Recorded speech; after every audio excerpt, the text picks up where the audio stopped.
Hey y'all, it's your girl Lala Licious. Today I want to share with you guys like basically my level up story, like where I came from far as like my mental state, by me being black, trans in America, my level up story. So if you're into that, if you want to know more about me, because I know I don't really share too much and I want to get to the point where I can be vulnerable with you guys, right? Where I can really show you guys me and also just open up a little bit more. So stay tuned for this awesome video. Thank you so much. Come on in and sit down. I got all what you need, and you're gonna get it now. I got the Hennessy, that Patron, that good old stuff you like. I'ma be your bartender, I got you. I know we fucking twice, yeah. Alrighty, so thank you guys for coming back. Thank you guys for joining me. And again, like I said in the top of the video, this video will be about me just sharing with you guys like my path and my career path as far as my job and just how I've grown to become who I am today. In 2011, and when I started at Sam's Club, I didn't fully transition yet. Well, there is no fully transition. Let me say that. You know, I didn't start to transition. Let me put it that way, because I feel like you're always going to transition until you die. Like, just as a person, like, we're always going to grow until we die. That's how I find with transitioning, is that you're never not done with transitioning. You're always learning about yourself. You always want to level up, right? Of course, that wasn't my first job. But I want to just start there because I feel like that was when my growth started. This was a time where I was basically in the middle. Like, I knew who I was, but I didn't know how I should portray myself to society, right? I just knew I was so uncomfortable with like boy clothes and just who I was. I didn't know like what it was, but I knew what it was, but I felt like I could not really be happy because of just it was something you shouldn't do, right? You know, I was raised with the Bible. I was raised in a Christian household, and you know, of course, homosexuality, trans, all that stuff is just a no-no. So that was always a thing on my back. You know what I mean? Like, I always knew who I was, but I always felt that you have to hide who you are because, one, you can't act out on it and you can't really be yourself fully because you're already in the wrong, you know? So I would say I was never in the closet. I came out to my mom in 12th grade, 11th or 12th grade. My cousin literally outed me, and I thank her so much. Like, to this day, I like, thank you so much for freeing me. Literally, thank you. Now, I won't say out people or outing people is a good thing, but how it was done to me, it was kind of like, bitch, it's time for you to come out of the closet, bitch. You know, 2011 came, started working at Sam's Club. When I started working at Sam's Club, I was dressed mixed. So I would wear like girl tops, girl pants, and like boy shoes, or like a boy top, girl pants, and like girl shoes. Like, you know what I mean? Like, I was just in and out, right? But at that point, at that time, my mom knew my sexuality was like, I liked men, you know what I mean? But by me saying I was gay, it really didn't describe me because I felt like being gay was, well, this is the truth. Being gay is a sexuality, you know what I mean? And I knew I liked the men, but that wasn't what all I was just about. You know what I mean? I feel like that's not really who I am. I mean, I like men, but okay, so what? You know, let me just live my life, like, right? And that was my take on who I was, or who I am as a person. You know what I mean? It wasn't clear to me. So around 2011 was when I started to work more in society. When I started in Sam's Club, I became a cashier. And at this time, like I said, I would just mix dress. And like, people would just accept me. You know, it was like, cool, you know, whatever. This person is gay, or they like wearing girl clothes, whatever. That was who I am, you know, and I want to show that to the world, and I want to be proud of who I am, and I wanted to feel good when I walk out. I wanted to feel good knowing that I have on and I look how I want to look. You know what I'm saying? And it's probably hard for you probably to understand because it's normal to a lot of cis people or a lot of biological people or males and females, however y'all might want to. It's normal. You know what I'm saying? So that's not something that you had to battle with, like who you are. You know what I'm saying? You might have to battle with like your parents divorcing or you know, whatever, I don't know, but battling with who you are, like your identity, like at such young age, it really fucks with you. It kind of puts you back, you know what I'm saying? It puts you back a few years. Specifically remember, this was around when Trayvon Martin passed away. And I specifically remember how I felt just like helpless, you know what I mean? Like I felt like, and it was bigger than just police brutality. It was like this spiritual awakening that I had, you know what I mean? Like just to know that a group of people could not like another group of people just so much and just living through the society, working in this whole society. At this time, I was working at another Sam's Club. I transferred over to another Sam's Club, which area was more predominantly white. The first Sam's Club that I worked at when I first started, it was more like black. So of course, you know, you get treated differently and society interacts with you differently. You know, like let's just keep it a buck. You know, at that point, I will get questions like, "Hey, are you trans?" or like da da da. You know what I mean? Because people would see it, but I'm like, uh, I'm transitioning. You know, I felt so open to the public, and I had to deal with the public. Is that I started like researching and I started learning about Buddhism. You know, like Buddha and peace and you know meditation, stuff like that.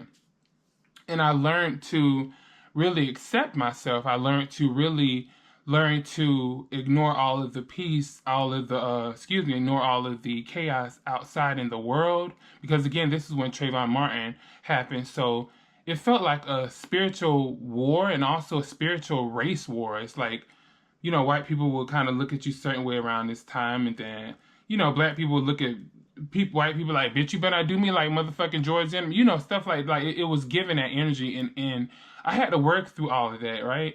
I had to feel this energy, and I'm a very spiritual person, so I pick up on different things, and I had to be in this society and work face to face with customers, like, you know what I mean? At this point, I was out in the liquor store, and it was just a lot going on. So I started to meditate more. I started to learn about myself more. I started to go within when it was so much chaos without, you know, and outside. And outside of my body, I learned how to go within and meditate. And I never forget, it was this one trans girl, Rennie. I never forget her. She's Venezuelan. And I think I still follow her on Instagram. And she came up to me and she called me her daughter, and she was a little older than me. And she says, "You need to make a choice." And I'm like, "Make a choice?" She says, "Yes, you need to make a decision. Is you going to be boy or girl? Which one? You going to be girl or boy?" You know, like her accent. And when I tell you, she pissed me off. Oh, I don't know what it was. It's kind of like she saw through me. You know, like I wanted to be free. It was like I was so unhappy, and people was actually seeing that in me, you know?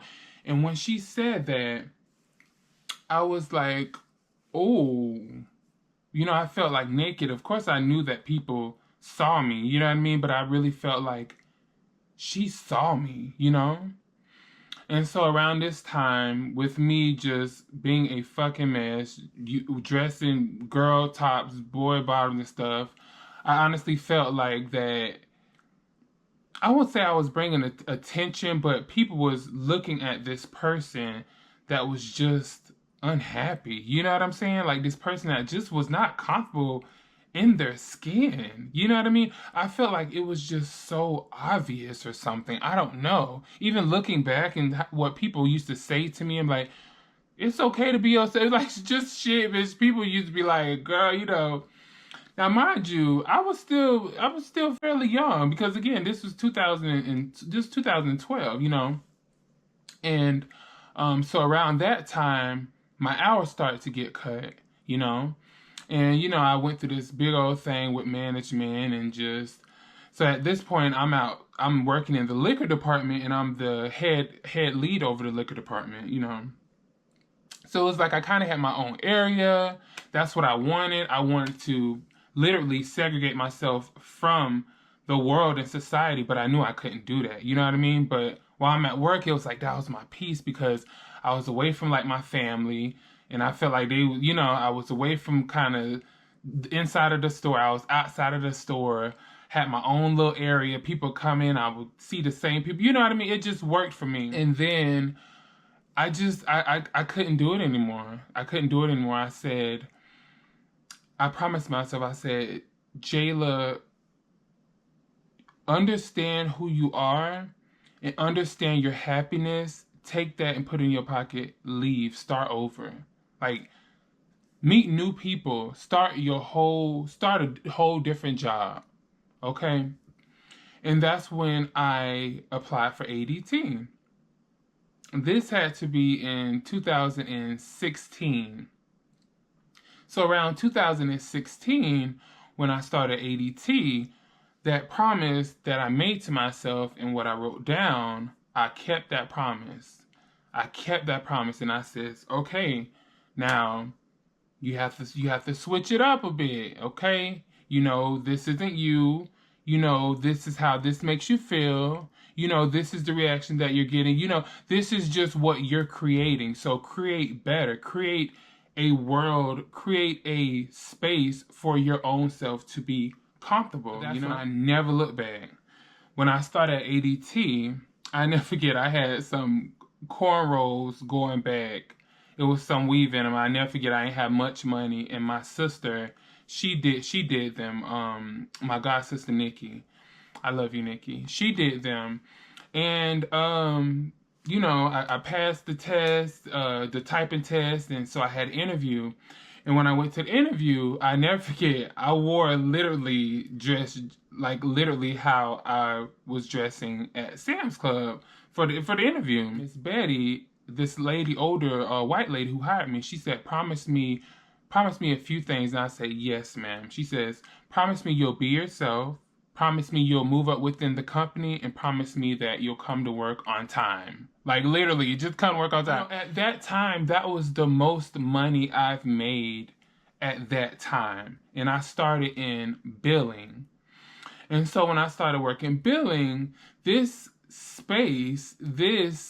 workspace was so comfortable for me, but it was just so hectic. It was so challenging because this was a space that I never really worked in before. This was a corporate office, I came from retail and like really, really customer service face to face, So now I'm sitting behind a phone, I'm sitting behind a computer, and as I'm going to work every day, I'm feeling my pussy, as we would say, bitch. I'm feeling like, bitch, okay, this is a safe space.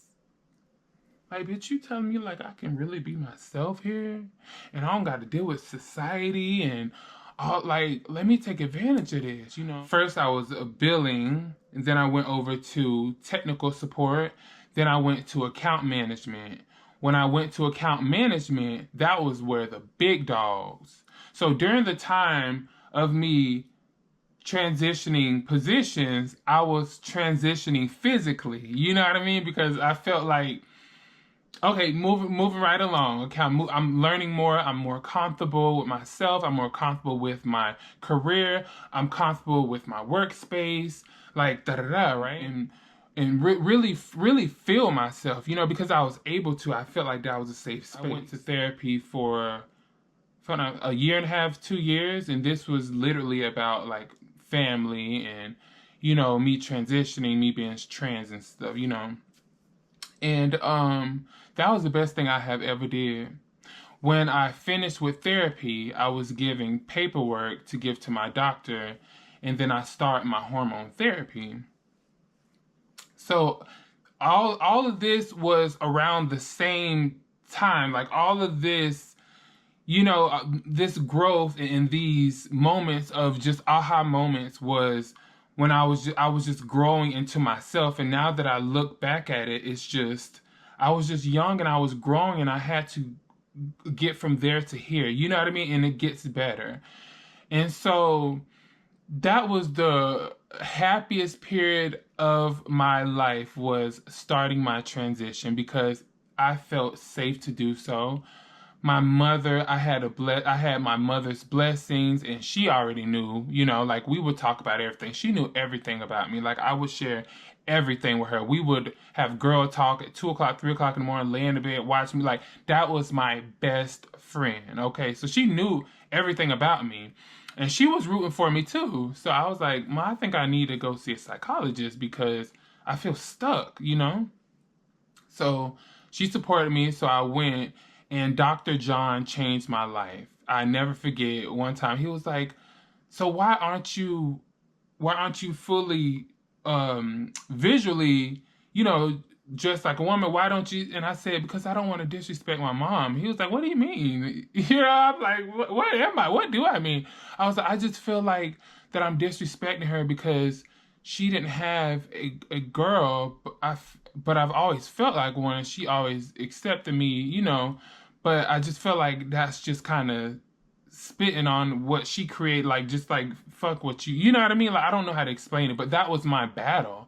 He said, "Well, have you talked to your mom about it?"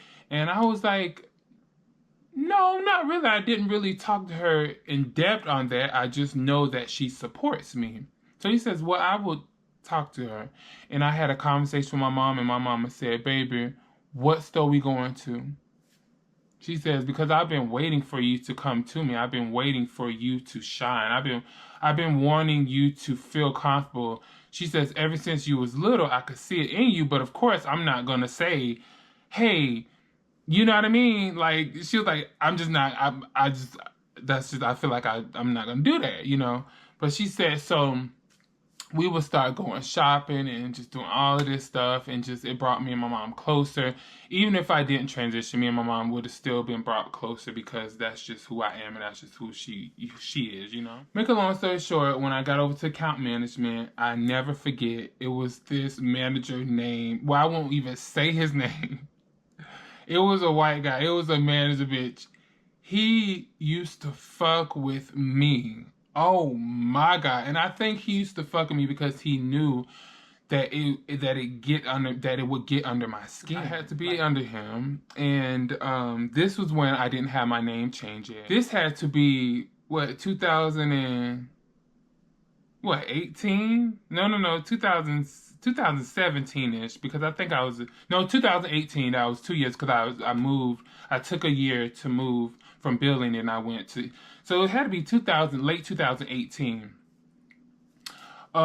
This man here, he will put my old name on the screen, bitch, in front of everybody. People be like, when are you, Jay? They want to be sure. There was like, is she and her, right? I was like, yeah. They was like, okay, I just want to, make sure. And you go by, very, very respectful, very, very loving community, very, very loving family. When he put my name on that screen and he kept doing it, I was like, okay, why is he doing that? And in the system, they had my name as Jay because I only wanted to go by Jay. But he will put my government, which he wasn't wrong, because that was my government name. You know what I'm saying? But morally, he was wrong, because, bitch, you knew I don't want to go by that. You know what I'm saying? Like, you're just fuck with me now. That man was putting my name up there, and I'm trying to get my process to get my name changed. It's so many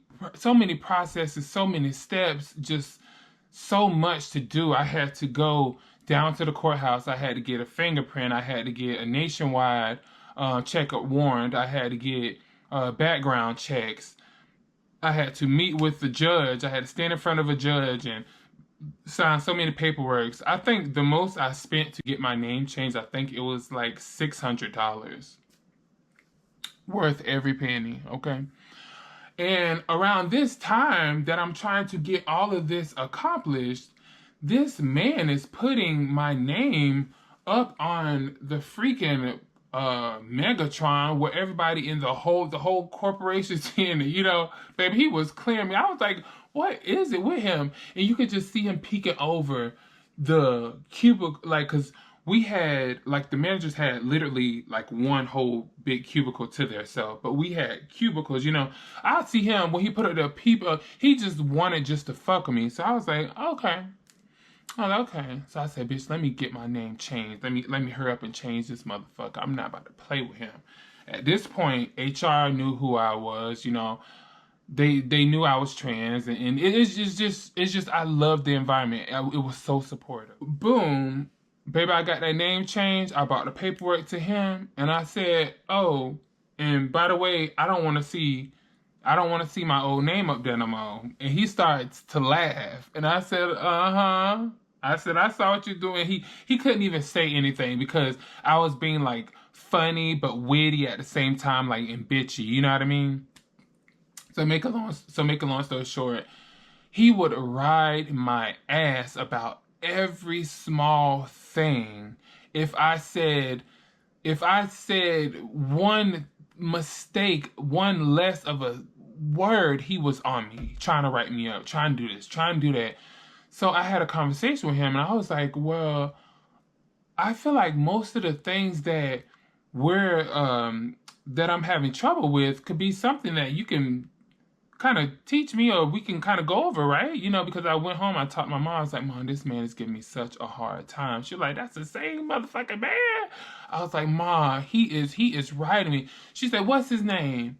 And baby, I gave Mama his name. And when you give Mama a name and she tell you she gonna pray on it and don't worry about it and leave it up to God, oh, it's gonna be something that's gonna happen.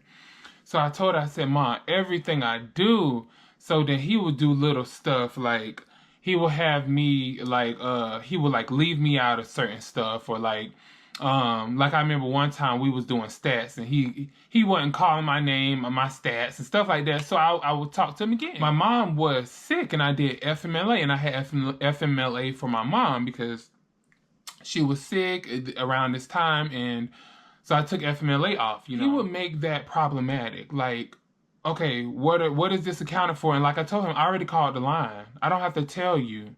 Well, how many minutes are you late? Well, and then he'll start marking me like late, and he'll start marking me like I wasn't there. And I'm like, I'm speaking to the people, because if I'm not mistaken, it was a line we had to call when we call out to FMLA. So I didn't have to report to him, but he was mad that I wasn't reporting to him. So I was like, yo, what is this man problem? So that was the last straw. I was taking hormones. I was emotional. I wanted to slap the shit out of him. I wanted to fight him. I wanted to pull him outside and beat his ass. Because at this point, I was 2 years in on my hormones. So it was like, I was level-headed, but hormones is just females, know what I'm saying? And males. Males have their emotional imbalances too. And just, you know what I mean? But those hormones can make you so bitchy. Can make you so, like, on edge. You know what I mean? If you don't know, if you're not leveled out with your levels. Like right now, you know what I'm saying? But if you're not leveled out with your levels, you're just starting, it's a little bit bumpy, And he was just riding me. And I felt like he wanted a reaction. He wanted me to do something, So I went home and I told Mom, she says, go to HR. I went to HR, I had to talk to HR, and HR called him on the way back. When he went back, I said, and I did, I made a little face. So I did not like this man. When I went back there and I came back up, the HR scheduled like a meeting with him or something. Do you know this man went to my desk and asked me what did I go back there to HR and tell them? Guess what I did? Went right back to HR. I said, now, I'm going to tell you. I said, because at this point, he is messing with me. And so she was like, did he really go to your desk and ask you that? I was like, yes. I have proof. There's cameras everywhere. I don't know which camera you want to rewind, because, bitch, I know if my big black ass get up and I do some shit, I'm going to be the first black motherfucker y'all see. So I know you can rewind the camera and see that he went over to my desk and there's people sitting by me heard what he told me. You get what I'm saying? She called him back there And they had, I don't know what she told this man, but this man stopped fucking with me. Next thing I know, a month or two, he was gone. This man was so weird and obsessed that he literally took everybody, when he got fired, he literally took everyone's email and he emailed them individually in the department because he had some type of insurance he was selling insurance or whatever, or had an insurance company. And he was trying to get us, on board to work for him. Do you know I went back to HR, bitch, and reported him? Baby, they sent him I forget what it's called, some type of, it was like a legal email because basically he's taking personal information from he's taking personal information from like a corporation that he was supposed to leave where it's at, bitch. When you leave, you're supposed to leave the keys, bitch, where he at. And so they sent him an email to cease, to stop that. Do you know this man found me on Twitter? And I think he thought I was one of them girls shaking ass on Twitter or whatever. Bitch, I blocked him. I learned so much from that man. I learned so much resilience. I learned so much patience. I learned so much how to be a lady and just sit there and just look pretty and just let shit revolve around me as it should, in a negative or positive way. And I also learned how in those times to sit and be quiet and watch your surroundings. Watch who's watching you, because there was a lot of people that saw how he was treating me and they went back to HR before I even went back, because he was just fucking with me. You could tell. But I'm feeling like he didn't think other people would even give a fuck, because this black trans bitch, like, nobody care about. You know what I'm saying? That's what it was giving. No tea, no shade. He taught me a lot. It's very important to just know that horrible situations, bad situations, there's always going to come positive out of it. There's always going to be something that will be good that you can learn from those situations, because from death and from fire and flames comes out a beautiful rose, right? It's something about the underdog coming up that people love, that people likes to see. From there on, around COVID was when I felt like, okay, because at that point, I transitioned back to this department, correspondence, and correspondence was still like account management, but I was just corresponding with emails and faxes, like of people, with issues. So at this point, COVID hit. We started working from home. And my manager was just, at this point, not him, but a different manager, was just riding us so much. We was at home. She wasn't used to us working at home. I feel like she wanted to be able to look at us and just see what the fuck we doing. Because it was just a foreign, like, these bitches home, what are they doing? So the workload was just so stressful. The work pace, it was just so much. It was too much. So I met this guy named Juan. I worked with him at ADT. And Juan and I was talking about, while we was working, like, we wanted to move to Atlanta. So he was like, oh, I've been wanting a roommate. He was like, well, you want a roommate? And I was like, yeah, I wouldn't mind a roommate. Like, bitch, moving to a whole different state alone, like, bitch, that's crazy. Like, bitch, who would do something like that? You know what I'm saying? Like, who the fuck would do that? So he was like, yeah. So I said, okay, well, I'm going to come over your house after work and we can discuss it. So he said, okay. I went over to his house and we talked about it and everything. And he was like, I was like, well, I don't think we can move to Atlanta and still work for ADT, because I don't think they will let us transfer or whatever case may be.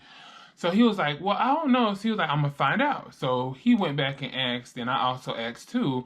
And they both told us basically, no, like, your position isn't there. We can't, whatever case may be. By the time I know, the boy Juan, baby, he leaving ADT. I said, well, damn. So I was like, I think it's time for me to pack my shit up and go to. I think it's just, I've grown and I've learned a lot of things. The things I learned, like, I can keep forever. Like, working in a corporate office for 5 years and climbing up the ladder and sitting at tables and chairs with people that that I would have never thought that I would ever sit with. Looking at myself on my ID from this first day I started in 2016 all the way looking in 2021 going into 2020 going into 21 was crazy just to see the evolution and the growth, right? And I said, well, Jayla, at this point, baby, it's time for you to tread in the real world. It's like try it. Like go out.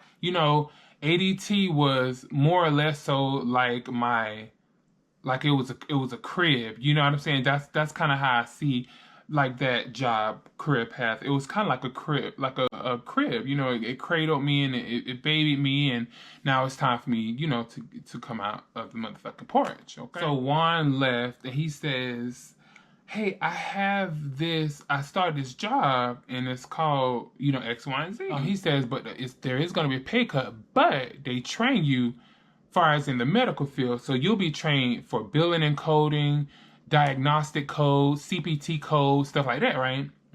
So I'm like, really? He was like, yeah. So I thought it was too good to be true. So he's like, I'm going to put in a word for you with a guy that I know that got me on and that got me trained, whatever. So I was like, okay. Make a long story short, he got me in there. So I'm like, okay, boom. I done left ADT. They saying I can't go to Atlanta, and bitch, you're not gonna stop me from living my dreams. So bitch, I got to leave y'all. No tea, no shade. I get the job, start working the job. Juan quit and talking about he don't want to go to Atlanta no more. I said, what? He was like, yeah, well, me and my boyfriend, we made up like we gonna stay here. He had another job. I think he was at State Farm doing really, really well, So here I am at this job, and I'm like, damn, what am I to do? Bitch, keep it moving. One monkey don't stop no show. No tea, no shade. So, me and my mom, we started looking for, apartments. So we would come back and forth to Atlanta because she was like, you still want to move to Atlanta, right? Like, what do you want to do, Bump? This is what she told me. She was like, because you helped me so much. You know what I'm saying? Like, you're a hard worker. I appreciate you. What do Bump want to do? Bump is my nickname, by the way. BUMP, Bump. And I was like, well, I still want to move to Atlanta. I want to still chase my dreams. I want to sing. I want to do a little acting, a little modeling, I want to be a successful YouTuber, stuff like that. And she was like, okay, you can do all that here. But I was like, don't stop. I want to move. She was like, okay. Like me and my, we, kind of play like that. So we will come chat when I tell you we rode back and forth. I think her and I came to Atlanta, I think about 3-4 times looking for apartments back and forth. Like, go 1 month, go 2, and until we find a perfect place. We pulled in where I stay at, and I said, this the place, Mom. I said, I like this place. She says, well, how you know? I says, this is where I want to stay.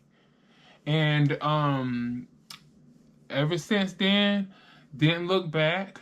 I moved down here with that same job that was paying me less than I was making. It was a struggle. It was a struggle. Before I moved, before I actually physically moved, I was still.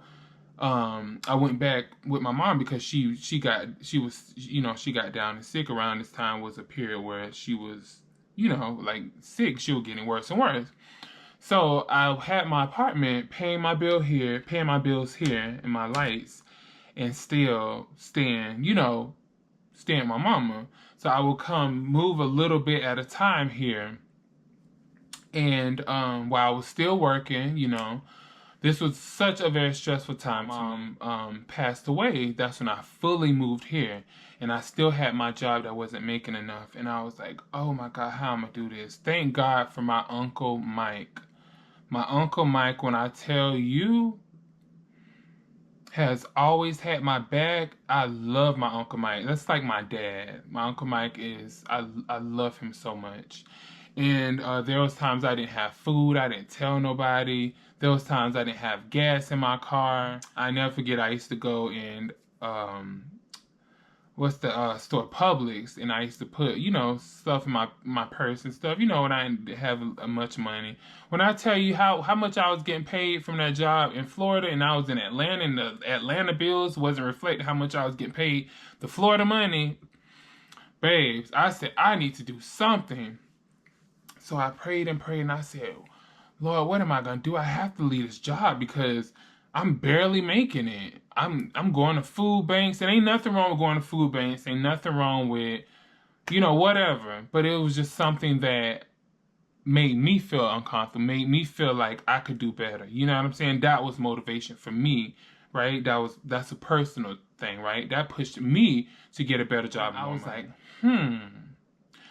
the people who I was working for, like I said, I was doing utilization management, UM. So basically, when insurance companies, when you need a surgery, what you'll do is you'll get with your doctor and you'll do a pre-certification form. And with a pre-certification form, basically has CPT codes, diagnosis codes of your surgeries, and they will be passed to a person like me.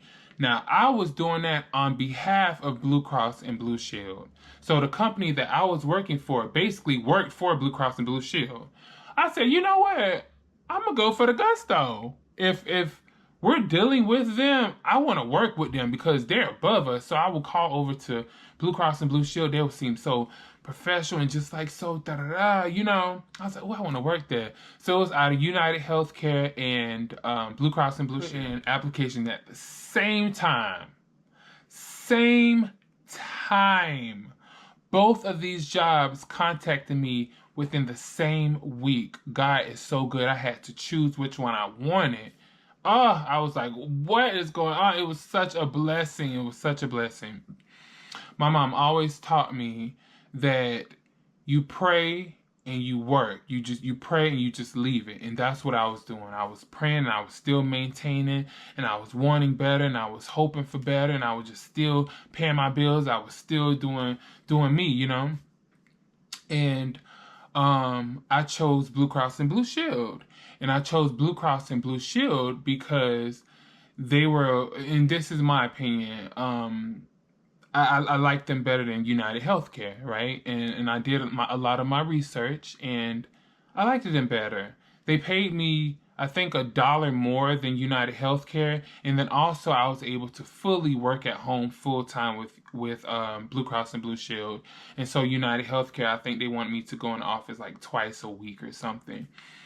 And so I started working at Blue Cross and Blue Shield, and here I am. People could feel like, well, that's not accomplishments, that's not important. But some things that aren't important to you could be important to me. Some things that are important to you could be less important to me. You know what I'm saying? But that's just my journey on where I am today. Of course, I broke it down a bit for you, But everything you go through in your past shapes you who you are today. That's just what it is. It's going to shape you out for who you are. That's like you wanna run track. You have to work up to that. You have to go out every day and exercise. And that's why I feel like in the world could be rough and tough on you, but it's just teaching you for what could be worse. You know what I'm saying? So I would tell y'all like this. If you feel like you're stuck or if you feel like you don't know what to do, especially in life, because being stuck in life and not knowing where you want to go in life can be a hassle on you. That's a delay on your life. That's like, you know what I mean? And you don't want to do that. So sometimes you got to get up. You got to find that strength from somewhere. You got to dust yourself off. You got to get up. You got to dig that strength out. You got to dig that motivation out from somewhere. My motivation comes when I go back home. Like when I go back home, it's something that it's something that wakes up in me by saying that, okay, this is where you left, and why did you leave? And I started going through all of that, and then I'm like, okay, I want to go back home. Like it's time for me to go back home. I feel like I'm gonna be trapped. That's what gives me motivation, is just to understand why I left home and my goal for my future. Don't look back. Learn from what happened back there, but don't look back. Don't go back to this, and don't go back to that. Don't go back to doing this, go back to that, because you left that for a reason. you're moving forward for a reason. There's better always in your future. We just can't see it, or we just don't know what's coming. But be hopeful, stay fruitful, stay focused, understand who you are and what you want, and you got to keep it going. Don't let a motherfucker in your way. Don't let a person stand in your way. If they stand in your way, push them out the way. Don't ask them to move, push them out the way. Because it's your storybook. This is your story, right? You create what you want to see. You create your surroundings. You create your family. You create your story to tell, And when my story is over and I'm done with, my story is going to be the most beautiful story ever. That's my opinion, right? Because I'm writing my story. I'm doing exactly what I want to do. And during the meantime, I'm being a loving person, right? So you get what you deserve. And you create what you want to see. Stay strong, y'all. I'm here if y'all want to talk, and you can always inbox me. I really appreciate y'all for supporting me. I appreciate y'all for watching. Until next time, take care of yourself, drink your water, mind your own business, bitch. Put on your cocoa butter, and stay loved. Mwah. Happy hour takes you to a world of pure